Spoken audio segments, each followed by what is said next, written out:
বিড়াবাড়ি শেষ, স্কুল শেষ, মাদ্রাসা শেষ, মসজিদ শেষ, আছে বাপমার করস্থান হেটাও শেষ।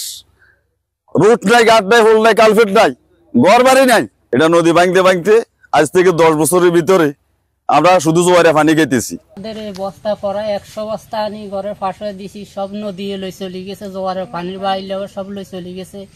আমি অনেক কষ্টতে মাথা চুলুডে লাইছি, মাটি কাটতে কাটতে বস্তা দিতে দিতে কিছু থাকে না, সব পানির বাইলে চলাই লই চলে যেতে আছে। এই বছরে বৈশাখ মাসে একটা ভাঙ্গা দিছে, ভাঙ্গা লগে মনে হয় দীর্ঘতে একটা নর্মাল 10,000 লোক চলে গেছে এই অঞ্চলের। কুলি গেছে, কার কোরআনে গেছে, কোন খোঁজ খবর কাটতে কে নাই। এই জায়গাটুকু গত কয়েক বছর ধরে এটা আস্তে আস্তে ভাঙতে ভাঙতে হাজার হাজার লোক গৃহহীন হয়ে গেছে। এরপরে পানি উন্নয়ন বোর্ডের একটা বেড়িবাঁধ ছিল, গত বছর এই বেড়িবাঁধটা ভেঙে পুরা বয়ারচরের মানুষ গৃহহীন মানে পানিবন্দী হয়ে গেছে, পানিতে ডুবে যাইতো।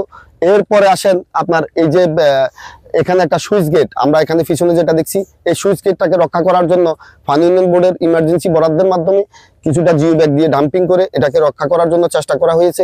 কিন্তু টেকসই বেড়িবাঁধ না হওয়া পর্যন্ত এই বয়ারচরের মানুষ এখানে থাকতে পারবে না। লক্ষাধিক মানুষ এই বয়ারচর বসবাস করে। এই লক্ষাধিক মানুষকে যাতে গৃহহীন না হয়, খুব দ্রুত টেকসই বেড়িবাঁধের মাধ্যমে এই মানুষগুলাকে অন্তত এখানে থাকার মতো ব্যবস্থা করে দেওয়ার জন্য আপনাদের মাধ্যমে মাননীয় প্রধান উপদেষ্টা ডক্টর মোহাম্মদ ইউনূস সাহেবের কাছে আমাদের আকুল আবেদন। রাখতে কষ্ট হইব, এই জন্য আমার দাবি স্থায়ীভাবে সিসি ব্লক করা। এই বছরও বস্তা দেওয়ার কারণে জোয়ার ঢুকতে পারে না, এবং উপজেলা নির্বাহী অফিসার উনি আসছে, উনি আসি সব কিছু কইয়া পানি উন্নয়ন বোর্ডেরা বস্তা দেওয়াতে ওই বানটা এই বছর টিকছে, কিছুদিনের জন্য টিকছে।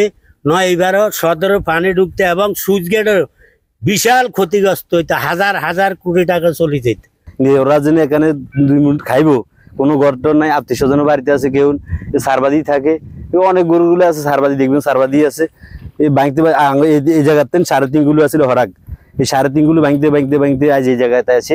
কিন্তু এরা কোনো থাকার কোনো জায়গাটা দেখি নাই, এইভাবে সব ঘর এইভাবে ধুয়ে দিয়েছে, আত্মীয় স্বজনের বাড়িতে থাকে সবাই। তারা আমাদের কাছে এসেছিল ভোটার জন্য, ভোট নিয়ে যায়, তারা কোনো কাজও করে না, তারা আমাদেরকে আশ্বস্ত দিয়ে চলে যায়। তাই আমরা আবারও আকুল আবেদন যে বাংলাদেশ সরকার উপদেষ্টা যারা দিনের দায়িত্বে আছেন অন্তর্বর্তী সরকারের, তাদের কাছে আমরা আকুল আবেদন, আপনারা আমাদের রামগতি কমলনগরের সরকারি ইউনিয়নের একটু পাশে দাঁড়ান, আমরা টেকসই বেড়িবাঁধ চাই। সাইডে দরজাটাও ভাঙতে আসছে, আমরা নাঙ্গো কোনো মিস যাইবার কোনো ইয়া নাই, ব্যবস্থা নাই, টাকা নাই, পয়সা আমরা কিভাবে যাইতে চাম।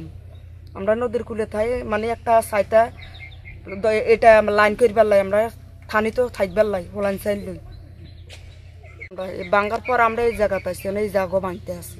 ঘরে অনেকগুলো পানি উঠে, আমরা পানিতে অনেক কষ্ট করি। পানি ঘরে উঠলে আমরা অনেক ডরে ভয় আমরা নদীর রোডের দিকে উড়ে চলে যাই, বাল বাচ্চা আমরা অনেক কষ্ট করতে আসি।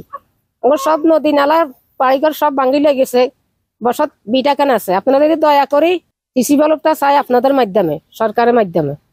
নোয়াখালী লক্ষ্মীপুর জেলার রামগতি এবং হাতিয়া উপজেলার বয়ারচর অংশে নদী তীর সংরক্ষণ কাজ, এটা বাংলাদেশ সরকারের এডিবিতে সবুজ পথাভুক্ত প্রকল্প। আমরা ইতিমধ্যে সেটা সাবমিট করেছি, শীঘ্রই মিনিস্ট্রি হয়ে সেটা প্ল্যানিং কমিশনে যাবে এবং সরকার এই বিষয়ে যথেষ্ট সদয় আছেন এবং ওরা আশা করছি খুব শীঘ্রই এই বিষয়ে পদক্ষেপ গ্রহণ করা হবে।